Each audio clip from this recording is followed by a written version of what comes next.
Hello friends, তোমাদের সকলকে দা দেবজিৎ চ্যানেলে স্বাগত। আজকে আলোচনা করব যে জাতীয় দল হওয়ার শর্ত, অর্থাৎ ভারতে কিন্তু অনেক রাজনৈতিক দল থাকে। তাহলে সেই যে পলিটিক্যাল পার্টিগুলি আছে, সেই পলিটিক্যাল পার্টিকে কিন্তু ন্যাশনাল পার্টি হতে গেলে তার কী কী শর্ত, টোটাল এখানে 3টি শর্ত আছে। অর্থাৎ এখানে 3টি শর্ত যদি কোনো একটা পার্টি পূরণ করে, কোনো একটা রাজনৈতিক দল যদি এই 3টি শর্ত পূরণ করে, তাহলে সেই পার্টিটি কী হয়ে যাবে, যে ন্যাশনাল পার্টি হয়ে যাবে, অর্থাৎ জাতীয় দল হয়ে যাবে। তাহলে তোমাদের মনে একটা কোশ্চেন আসতে পারে এটা আলোচনা করার আগে, যে রাজনৈতিক দল কি, অর্থাৎ এগুলা পলিটিক্যাল পার্টিটা কি। তাহলে মনে রাখবে যে একই দৃষ্টিভঙ্গি সম্পন্ন যে ব্যক্তি সমষ্টি, সেটাই হচ্ছে কি একটা রাজনৈতিক দল। মানে একটা দলের মধ্যে যে সমস্ত ব্যক্তিরা থাকবে তাদের কিন্তু দৃষ্টিভঙ্গি অর্থাৎ আইডিওলজি একই থাকতে হবে।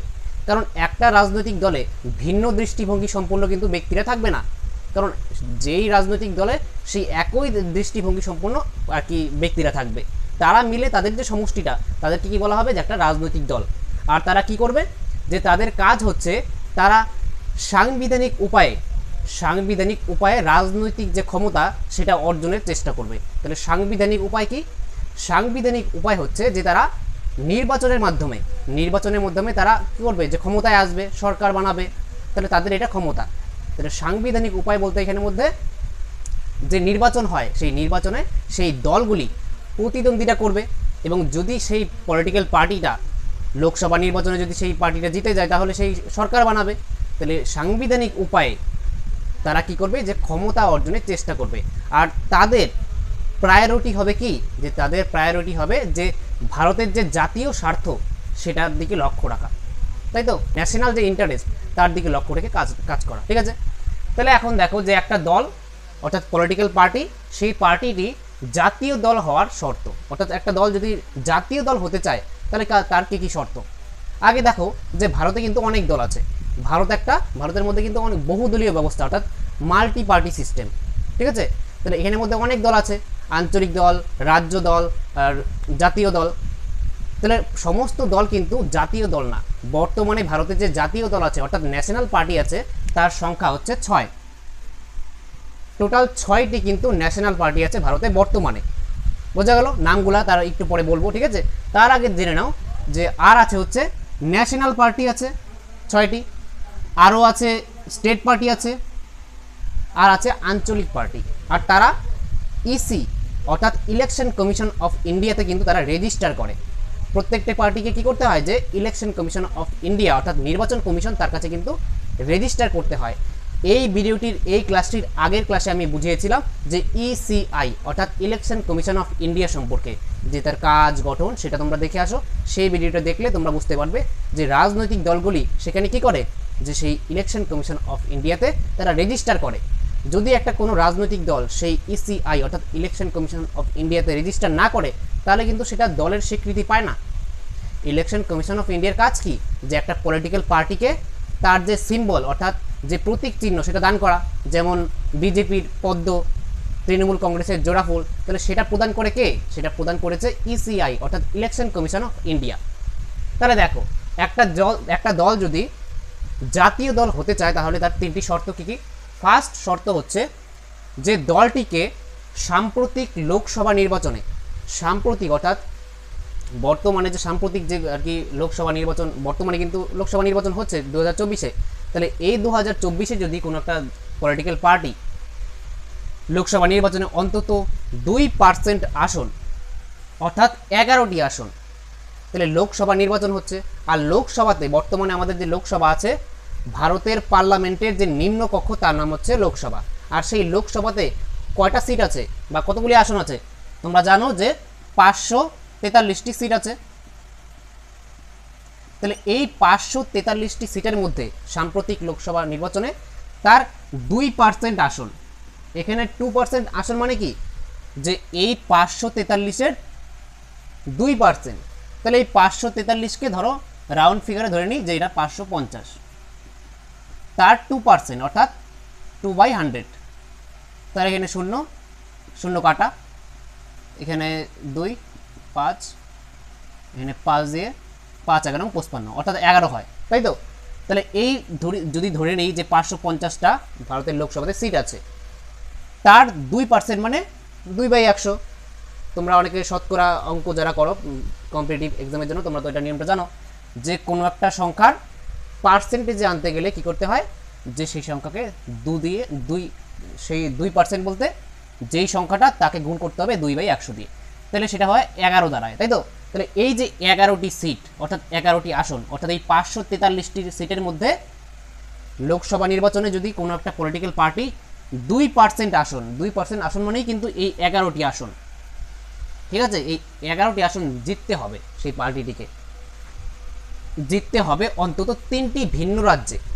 মনে রাখবে একটা রাজ্যে কোনো একটা পলিটিক্যাল পার্টি ধরো এই 11টি আসন জিতে গেল, তাহলে কিন্তু হবে না, ভিন্ন ভিন্ন 3টি রাজ্যে, অর্থাৎ আলাদা আলাদা 3টি রাজ্যের মধ্যে কিন্তু সেই পলিটিক্যাল পার্টিটিকে কি করতে হবে, যে আর কি 11টি সিট জিততে হবে। ধরো 11টি সিট একটা পলিটিক্যাল পার্টি জিতলো, ধরো ওয়েস্ট বেঙ্গল, এখানে লিখে দিচ্ছি,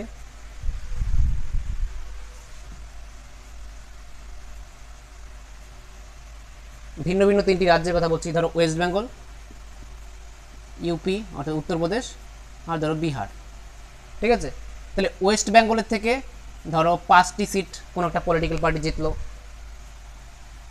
ইউপি থেকে ধরো 6টি, ধরো এখান থেকেও 5টি সিট জিতলো কোনো একটা পলিটিক্যাল পার্টি, আর এখান থেকে 1টি সিট। তাহলে যেই পলিটিক্যাল পার্টি 3টি ভিন্ন ভিন্ন রাজ্য থেকে মোট টোটাল 11টি সিট জিতে যাবে, অর্থাৎ 5 5 10 আর 1 11, সেই পলিটিক্যাল পার্টি এলিজিবল হয়ে যাবে কিসের জন্য, যে একটা জাতীয় দল হওয়ার জন্য। তাহলে সেই দলটি একটা শর্ত পূরণ করে ফেললো। কিন্তু একটা পলিটিক্যাল পার্টি ধরা গেল শুধু ওয়েস্ট বেঙ্গলে, শুধু পশ্চিমবঙ্গের মধ্যেই 11টি সিট পেয়ে গেল, শুধু একটা রাজ্যে, তাহলে কিন্তু হবে না, 3টা রাজ্যে পেতে হবে, বা 3টার বেশি পেলেও কোনো আর কি ব্যাপার না, অন্তত 3টি বলছে, ঠিক আছে, 3টি রাজ্য মিলিয়ে 11টি আর কি সিট পেতে হবে, বা তার থেকে বেশি, ধরো ওয়েস্ট বেঙ্গল আরও কোনো রাজ্য, পাঞ্জাব, ঠিক আছে, পাঞ্জাবেও পেয়ে গেল 60টি সিট। তাহলে যদি টোটাল 11টি সিট হয় বা তার থেকে বেশি হয় তাহলে তো আরও ভালো, তাই না। তাহলে টোটাল অন্তত 3টি রাজ্যের মধ্যে তাকে 11টি সিট পেতে হবে, অর্থাৎ লোকসভার যে মোট সদস্য, মোট আসন 543, তার 2%, অর্থাৎ 11টি আসন অন্তত 3টি রাজ্যে, 3টি ভিন্ন রাজ্যে পেতে হবে। বোঝা গেল। 2 নম্বর শর্ত কি, যে দলটিকে লোকসভা বা বিধানসভা নির্বাচনে অন্তত 4টি বা তার বেশি রাজ্য থেকে বৈধ ভোটের অন্তত 6% জিততে হবে। এটার মানে কি, দেখো, সেই দলটিকে লোকসভা বা বিধানসভা নির্বাচনে, প্রথমে লোকসভাটা দেখি, ধরো দলটি লোকসভা নির্বাচনে অন্তত 4টি রাজ্যে বা তার থেকে বেশি রাজ্যে লোকসভা নির্বাচন হলো, তাহলে সেই দলটি কী হলো, যে সেই লোকসভা নির্বাচনে একটি দল 4টি রাজ্য বা তার থেকে বেশি রাজ্যে কী হলো, যে মোট যে বৈধ ভোট, সেই মোট বৈধ ভোট থেকে অন্তত 6% জিততে হবে। বোঝা গেল। মোট ভোটের 6% অর্থাৎ 6%, যদি মোট ভোট আমি ধরে নিই 100, তাহলে তার 6% মানে 6টি ভোট, তাই তো। তাহলে মোট ভোট যদি আমি ধরি কি বৈধ ভোট 100, তাহলে 6% বলতে এই 6টি ভোট কিন্তু 4 বা 4টি আর কি 4-এর বেশি রাজ্যে পেতে হবে সেই পলিটিক্যাল পার্টিটিকে লোকসভা নির্বাচনে। আর তার সঙ্গে সঙ্গে প্লাস চিহ্ন আছে এখানে, একটা লোকসভা নির্বাচনে কোনো একটা পার্টি 4টি বা 4টির বেশি রাজ্যে মোট বৈধ ভোটের 6% জিততে হবে, তার সঙ্গে সঙ্গে যে কোনো রাজ্য বা রাজ্যসমূহ থেকে অন্তত 4টি লোকসভা আসন জিততে হবে।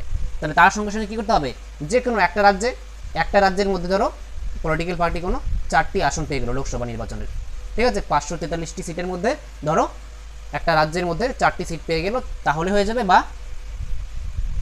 1-এর বেশি রাজ্যে, ঠিক আছে, রাজ্যসমূহ থেকে 4টি লোকসভার আসন জিততে হবে।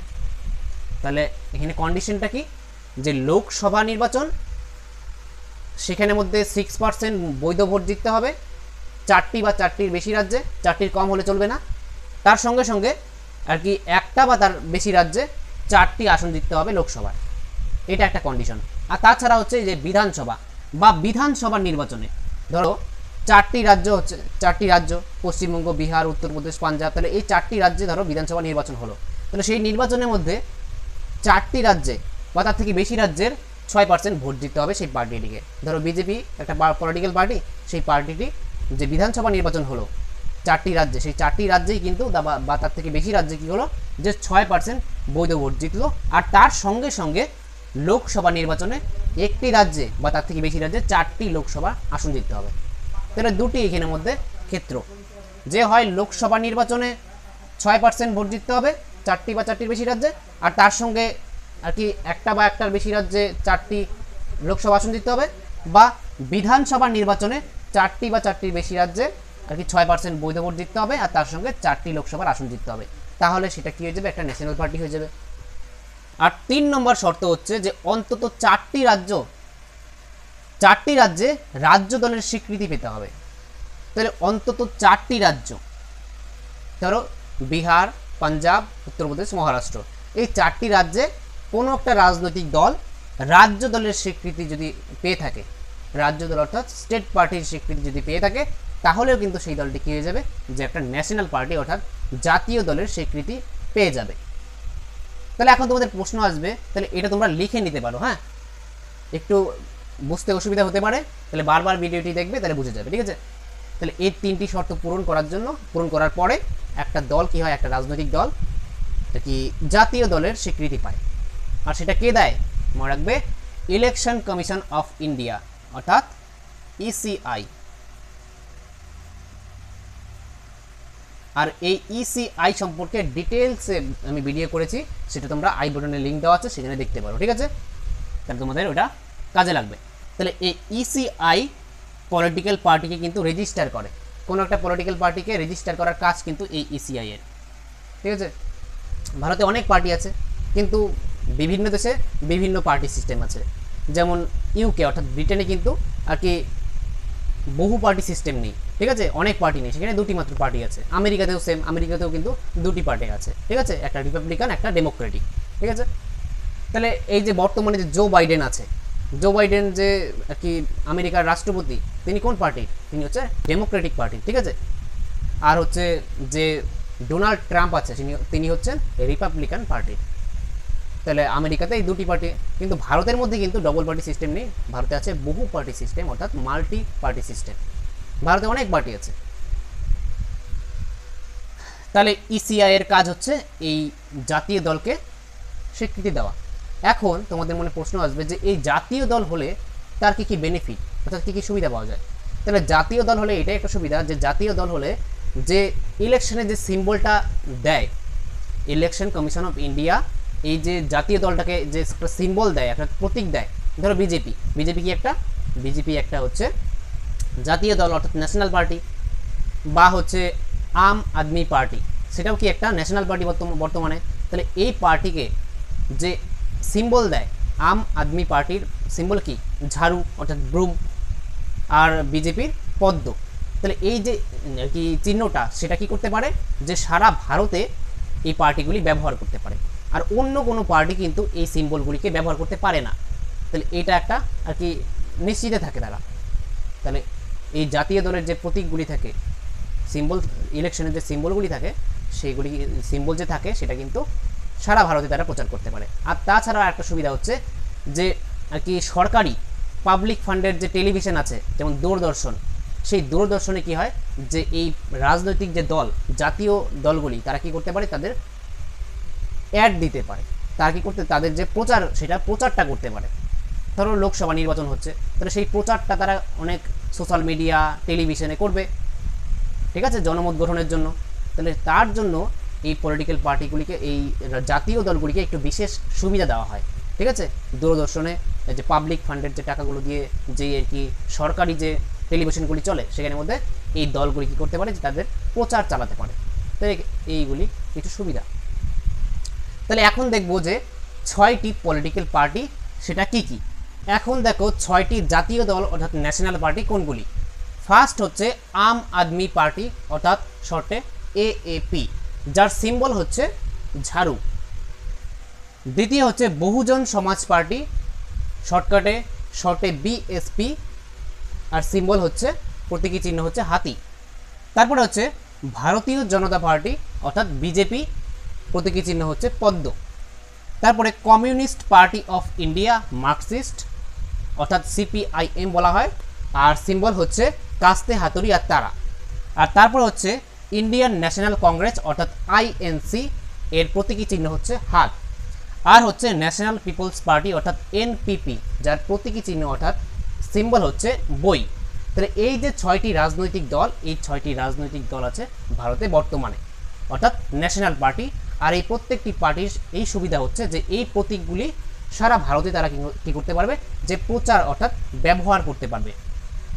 আর তোমরা একটা সাল মনে রাখবে যে এখানের মধ্যে যে ইন্ডিয়ান ন্যাশনাল কংগ্রেস আছে অর্থাৎ আইএনসি, এর প্রতিষ্ঠা কবে হয় সেটা মনে রাখবে, যে এই যে আইএনসি অর্থাৎ ইন্ডিয়ান ন্যাশনাল কংগ্রেস, এর প্রতিষ্ঠা হয় 1885 সালে। তাহলে এই ডেটটা মনে রাখবে, অনেক পরীক্ষায় এসে যায়, ঠিক আছে। তাহলে 1885 সালে এই ইন্ডিয়ান ন্যাশনাল কংগ্রেস স্থাপিত হয়েছিল।